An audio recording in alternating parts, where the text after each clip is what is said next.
आज अपन पढ़ते हैं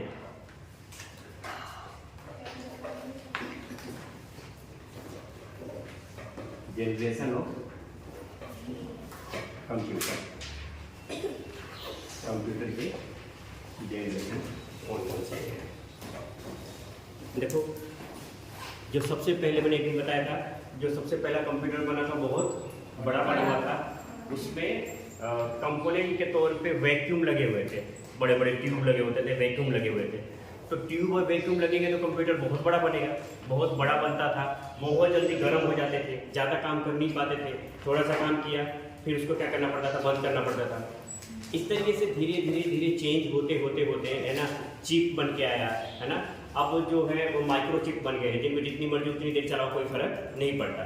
तो कंप्यूटर के कितने जनरेशन, डीप में कुछ भी नहीं पढ़ेंगे अपन, सिंपल पढ़ेंगे, ऐसा नहीं, मुझे डीप में पढ़ना भी नहीं है, डीप में पढ़ाऊंगा भी नहीं। अपन कौन सी जनरेशन कब आई, उसका क्या यूज है, उसमें कौन से कंपोनेंट लगे, फिर सेकेंड जनरेशन, इस तरीके से सारे के सारे जनरेशन अपन पढ़ेंगे।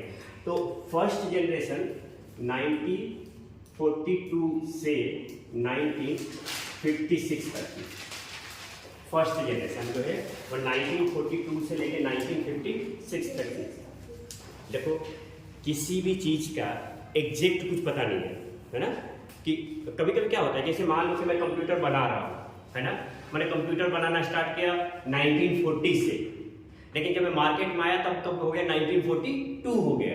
तो पेपर में क्या छपा 1942, किसी ने क्या लिखा 1940, किसी ने क्या लिखा 1941, लेकिन एग्जैक्ट एक ऐसा है कि 1942 से लेकर 1956 में फर्स्ट जनरेशन आया था। तो लिखो आप लोग, फर्स्ट जनरेशन 1942 से लेकर 1956 तक लिखो। इन कंप्यूटर्स में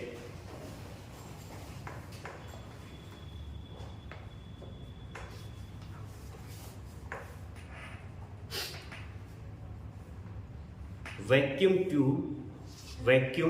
ट्यूब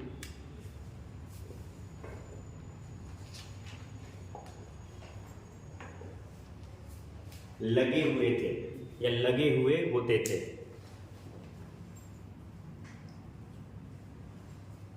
जिससे इनका आकार, साइज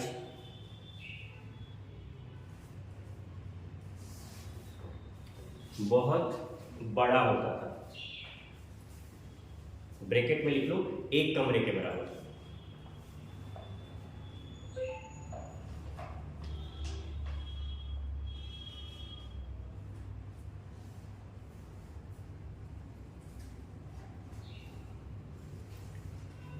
ठीक है, ये बहुत ज्यादा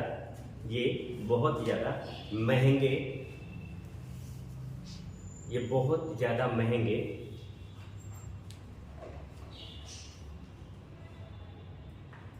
और बहुत जल्दी गर्म हो जाया करते थे।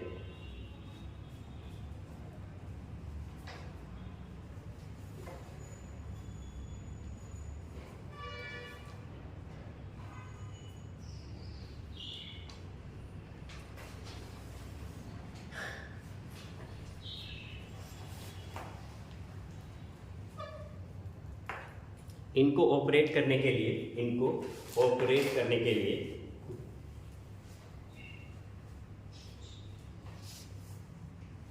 मशीनरी लैंग्वेज का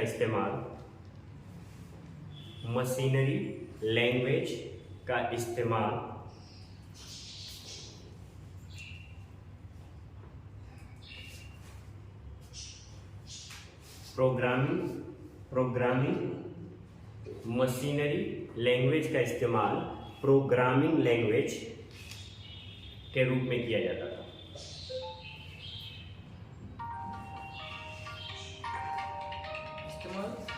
किया जाता था प्रोग्रामिंग के लिए। हाँ, प्रोग्रामिंग लैंग्वेज के रूप में किया जाता था।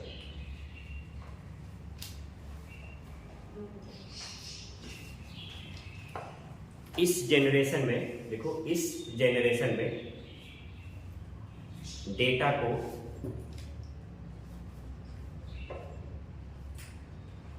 पंच कार्ड के द्वारा दिया जाता था। पंच कार्ड के द्वारा दिया जाता था। हाँ पंच, PUNCH, पंच कार्ड।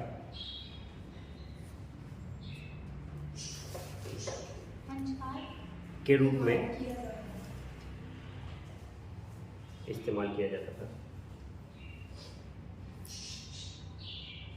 इनकी सबसे बड़ी कमी ये थी कि ये एक बार में एक ही प्रॉब्लम को सॉल्व कर सकते थे, एक बार में एक ही प्रॉब्लम को सॉल्व कर सकते थे।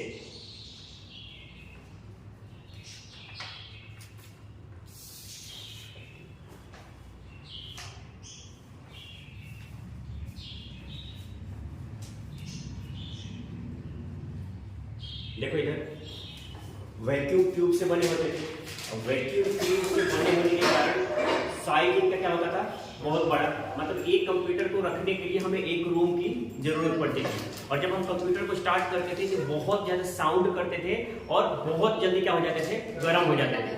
अब अभी तो क्या एसी है, पहले एसी नहीं थी, तो कंप्यूटर गर्म हो जाया जाता था, उसको छोड़ दिया जाता था। वो सुबह गर्म हुआ तो धीरे धीरे धीरे धीरे दोपहर में जाके ठंडा होता था, फिर हम क्या करते थे, काम करते थे। आपके कंप्यूटर में क्या, जैसे मैंने जब कंप्यूटर सीखा था, जब मैं कंप्यूटर सीखने गया था, तब उस टाइम P3 P4 चलते थे। कंप्यूटर क्या बटे हुए हैं, P1 P2 P3 P4, अब i3 i7 i10 ये सब कुछ आगे प्रोसेसर है। प्रोसेसर का नाम है जैसे P1 है ना, P2 P3 P4। P का मतलब होता है Pentium, Pentium 1, Pentium 2, Pentium 3, Pentium 4। तो जब मैं कंप्यूटर सीखने गया था तब पेंटियम 3 चलता था, और थोड़ा सा जिसके पास में पैसा होता था वो पेंटियम 4 लेके आता था कंप्यूटर, है ना। तो इस तरीके से कंप्यूटर होते थे। अच्छा, उस टाइम जब ये कंप्यूटर लगे हुए होते थे ना, तो कंपल्सरी था कि रूम के अंदर एसी होना बहुत जरूरी था। मैं राउत स्कूल में पढ़ता था, तो हमको कंप्यूटर पे लेके सिखाने के लिए, पेंटिंग वेंटिंग करवाने के लिए जूते चप्पल बाहर खुलवा दिया, एसी रूम, मतलब फर्स्ट टाइम इस तरीके, क्योंकि वो गर्म हो जाते थे। कंप्यूटर इतने महंगे आते थे, 1 लाख रुपए कंप्यूटर आता था, कोई खराब करना नहीं चाहता था। आजकल तो 5,000 में कंप्यूटर मिल जाता है, कहीं पे भी चला लो कोई फर्क नहीं पड़ता। तो फिर पेंट वेंट पे ले जाके सिखाया सारा का सारा सब। तो उस टाइम एसी बहुत जरूरी थी, ताकि कंप्यूटर क्या रहे, गर्म ना हो, है ना। अब जब बना था जिसमें वैक्यूम ट्यूब लगा था, तो गर्म हो गया तो ठंडा होने का कोई चांस ही नहीं रहता था, तो उसको छोड़ दिया जाता था कि भाई तू ठंडा हो जाए, फिर हम काम करते थे। उसमें जो डेटा है ना, जैसे अभी डेटा दिया जाता था, अपन कीबोर्ड से डेटा डाल देते हैं, क्या बोलते हैं, पेन ड्राइव से डेटा देते। उस टाइम डेटा भी पंच कार्ड से दिया जाता था। पंच कार्ड बहुत बड़ा आता था, पेपर के थ्रू डेटा दिया जाता था। उसमें कोई पिक्चर नहीं दिखाई देती थी, ब्लैक कलर की स्क्रीन चलती थी, कोई मतलब उसमें फोटो नहीं दिखाई देते थे, कुछ भी नहीं देता था। हाँ, लेकिन इस बात की खुशी थी कि हमने कंप्यूटर बना लिया, हम काम इजी तरीके से कर सकते थे। और ये तो सारी चीजें हो गई। सबसे बड़ा ड्रॉबैक यही था कि अगर मैंने कंप्यूटर में दे दिया कि 2 + 2 4, तो एक ही काम करेगा, उसको बताना पड़ेगा कि अभी मैं क्या कर रहा हूँ, प्लस कर रहा हूँ, तो प्लस करेगा और माइनस नहीं करेगा। आप तो क्या कर सकते हो, 4 + 2 - 2 करके एंटर मारोगे तो बता देगा। मतलब मल्टीपल काम कर सकता था। जो पहला फर्स्ट जनरेशन बना था वो मल्टीपल काम नहीं करता। आगे समझ लो, ठीक है। सेकंड जनरेशन लिखो, मैं कह रहा हूँ ज्यादा डीप में नहीं पढ़ाऊंगा। सेकंड जनरेशन के लिए लिखो 1956 से 1965। 56 से 56 से 65, 65, 1956 से 1965, दैट इज फर्स्ट जनरेशन, और ये है सेकेंड जनरेशन। लिखो सेकेंड जनरेशन में हम ट्रांजिस्टर का यूज करने लग गए थे। अब वैक्यूम ट्यूब की जगह पे क्या यूज होने लगा, ट्रांजिस्टर। लिखो सेकेंड जनरेशन में हम ट्रांजिस्टर का यूज करने लग गए थे।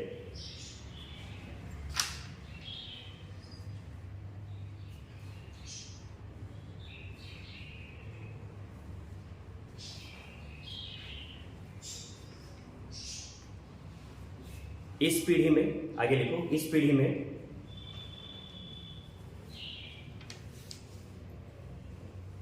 कंप्यूटर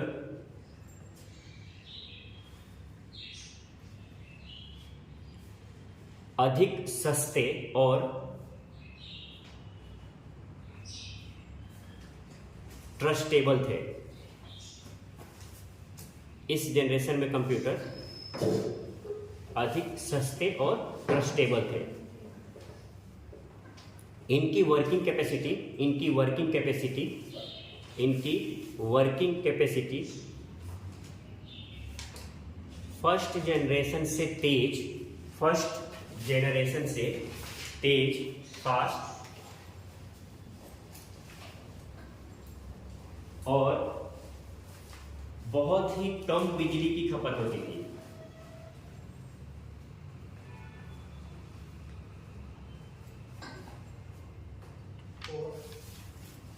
बहुत ही कम बिजली की खपत, या क्या बोलते हैं उसको, कंजम्पशन होती थी।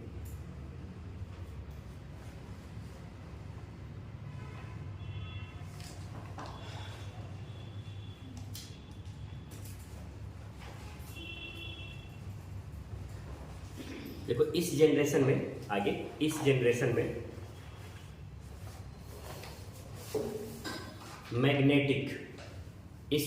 में मैग्नेटिक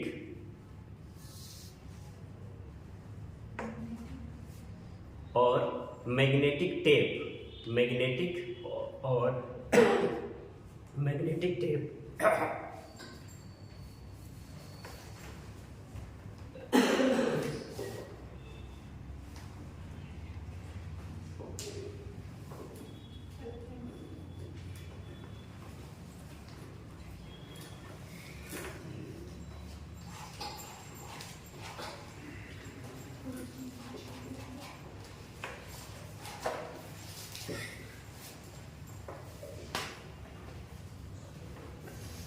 क्या लिखा आपने? और मैग्नेटिक टेप की डिस्क स्टोरेज के रूप में इस्तेमाल होने लग गया था।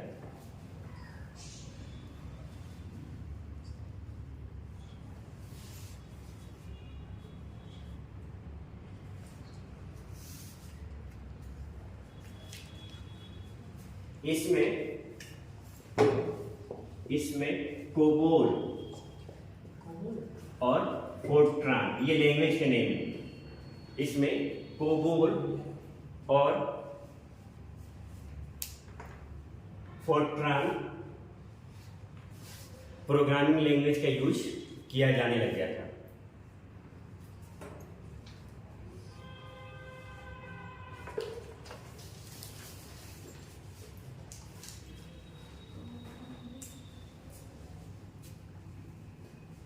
प्रोग्रामिंग लैंग्वेज का यूज किया जाने लग गया था या करने लग गए थे। इसमें कोबोल और फोर्ट्रान प्रोग्रामिंग लैंग्वेज का यूज किया जाने लग गया था या करने लग गए थे। देखो फर्स्ट वाले में क्या लगा था? वैक्यूम। सेकेंड वाले में क्या लग गया? ट्रांजिस्टर। ठीक है, ये पहले से ज्यादा तेज और है ना, इनकी वर्किंग कैपेसिटी ज्यादा थी। ठीक है ना, देखो ये भी गर्म होते थे, है ना, ये भी गर्म होते थे, लेकिन इनकी वर्किंग कैपेसिटी क्या थी? ज्यादा थी। तो ये जो जितने देर में काम करते थे ना और गर्म होते थे, ये उतनी ही देर में बहुत ज्यादा काम कर लेते थे। ठंडा होने में इनमें भी टाइम लगता था, लेकिन क्या होने लगे थे, इनमें कैपेसिटी वर्किंग क्या हो गई? ज्यादा हो गई। तो हम ज्यादा काम एक साथ करने लग गए थे। ठीक है, अच्छा फर्स्ट वाले में हमारे पास में डेटा स्टोर करने का कुछ भी नहीं था। सेकेंड वाले में हम मैग्नेटिक डिस्क के रूप में डेटा को स्टोर करने लग गए थे। ठीक है, वहां पे डेटा देने के लिए पंच कार्ड की जरूरत थी। यहाँ पे उसको दो लैंग्वेज समझ में आ गई थी जिसके थ्रू हम डेटा दे देते। ठीक है, थर्ड जनरेशन लिखो। 1965 से 1975।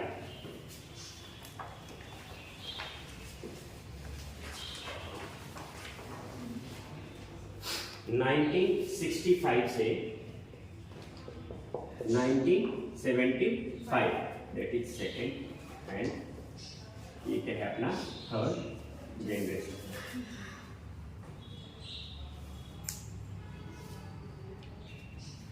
देखो इसमें चाहे इस जनरेशन में ट्रांजिस्टर की जगह पे आईसी इंटीग्रेटेड सर्किट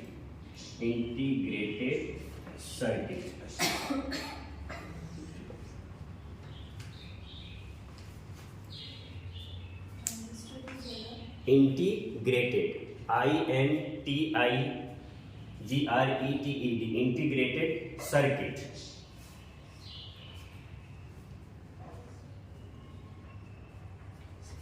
का इस्तेमाल होने लग गया था या किया गया था।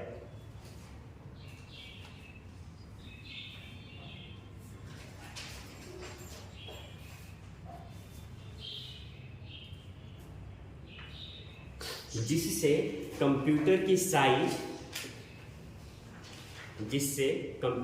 साइज छोटी होने लग गई थी।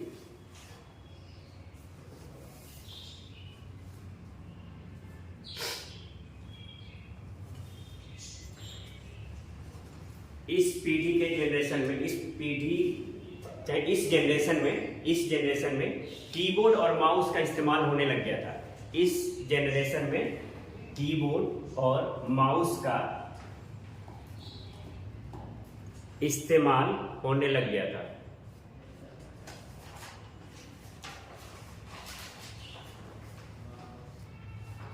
और ऑपरेटिंग सिस्टम को भी थर्ड जनरेशन में यूज करने लग गए थे। ऑपरेटिंग सिस्टम, हाँ, सिस्टम को भी यूज करने लग गए थे।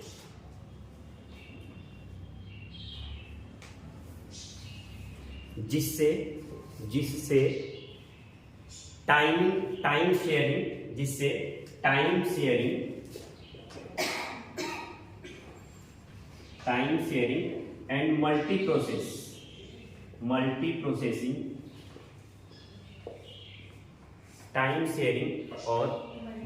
प्रोसेसिंग का भी इस्तेमाल होने लग गया था।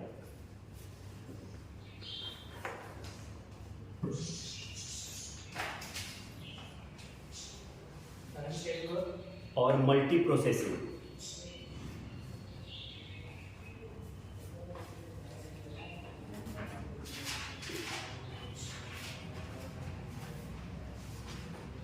इसमें हाई लेवल मशीनरी लैंग्वेज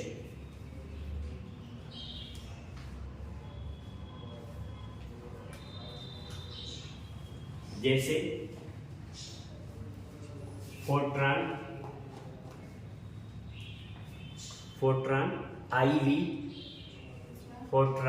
फिर आईवी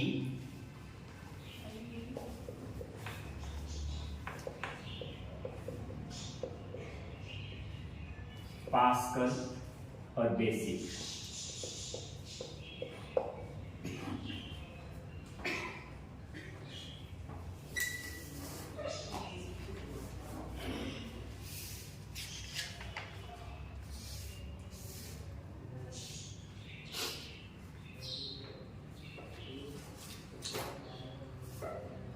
देखो अब इसको थोड़ी देर समझते हैं अपन, है। देखो फर्स्ट वाले में हमने क्या लगाया, वैक्यूम। सेकेंड वाले में क्या यूज हुआ, ट्रांजिस्टर। और थर्ड वाले में क्या हो गया, आईसी इंटीग्रेटेड सर्किट।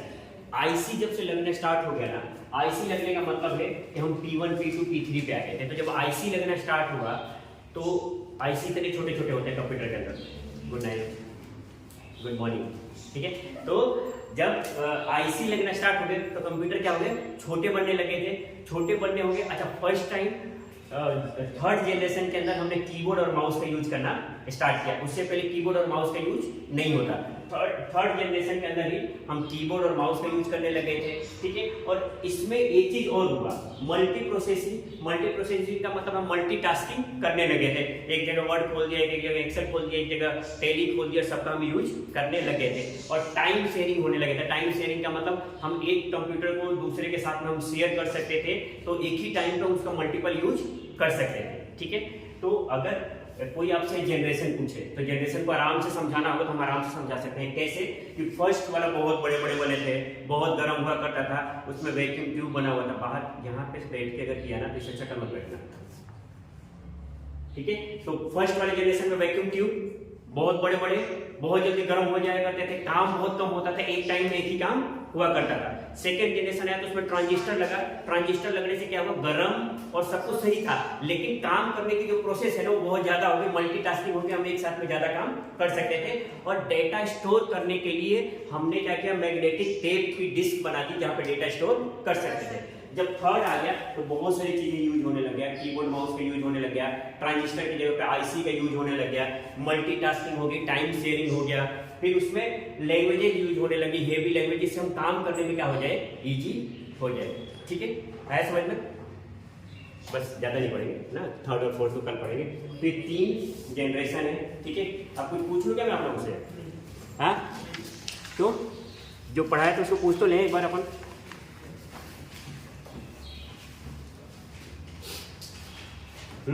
प्रिंटर कितने प्रकार के होते हैं? प्रिंटर कितने प्रकार के होते हैं? How many types of printer? कौन कौन से? इम्पैक्ट के एग्जांपल बता दो। अरे कॉपी बंद कर। एग्जांपल कैरेक्टर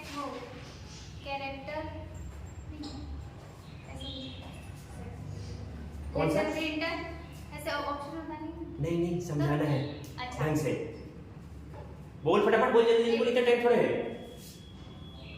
हाँ, प्रिंटर 2 प्रकार के होते हैं, कौन कौन से? नॉन इम्पैक्ट में और दो इम्पैक्ट। प्रकार के होते हैं। इन नॉन इम्पैक्ट और इम्पैक्ट। हाँ। नॉन इम्पैक्ट में कौन कौन से प्रिंटर आएंगे? कौन सा? नॉन इम्पैक्ट में 2, पेज प्रिंटर और लाइन। पक्का? हाँ, नॉन इम्पैक्ट बताओ। नॉन इम्पैक्ट में तो लिंक पेज लाइन। और उस वाले में लाइन का एग्जांपल बताओ। लाइन वाली लाइन का एग्जांपल इंकजेट, और पेज वाले का लेजर, और इम्पैक्ट वाले में एक तो उसमें था कैरेक्टर प्रिंटर और एक डॉट मैट्रिक्स। एक ही था उस, हाँ, कैरेक्टर प्रिंटर जिसमें एक एक कैरेक्टर रिबन स्टिक के माध्यम से प्रिंट करता था, और उसका एग्जांपल क्या है, डॉट मैट्रिक्स प्रिंटर। सीपीयू का फुल फॉर्म? तो सीपीयू का फुल फॉर्म नहीं पता तेरे को? नहीं आप बोल रहे ना कि सारे बोल रहे हैं, मैं बता दूं। हाँ, तू बता, चल सीपीयू का full form. Control processing unit, central processing unit. CPU का फुल फॉर्म तो याद रखा करो, सेंट्रल। क्यों ऐसे सिंपल याद क्या करो, ये हमारा क्या है, सीपीयू। देखो मेरी है ना पेंटिंग भी बहुत अच्छी है। ये हमारी सीपीयू, सीपीयू के साथ में हमने क्या जोड़ दिया, कीबोर्ड, फिर हमने क्या जोड़ दिया, माउस, फिर हमने क्या डाल दिया, मॉनिटर।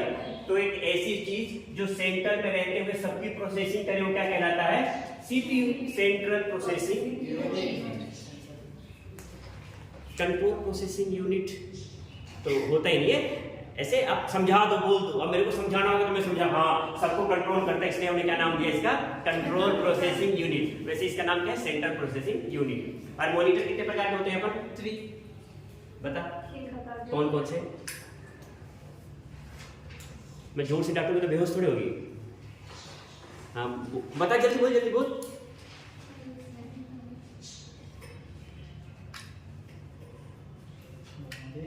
मॉनिटर कितने प्रकार के हैं, कौन कौन से? अच्छा रुको रुको, कल एक कम करता जाऊंगा, पूछूंगा नहीं आएगा, कम करता जाऊंगा।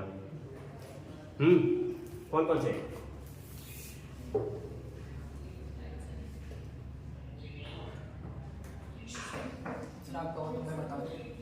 रुक एक बार पूछ लेता हूँ, नहीं तो फिर तू बताना। किसी को याद है? हाँ बता। LCD, LED और CRT। अरे नालायक। CRT का full form? Cathode ray tube. LCD का लिक्विड और LED का लाइट एमिटिंग डायोड।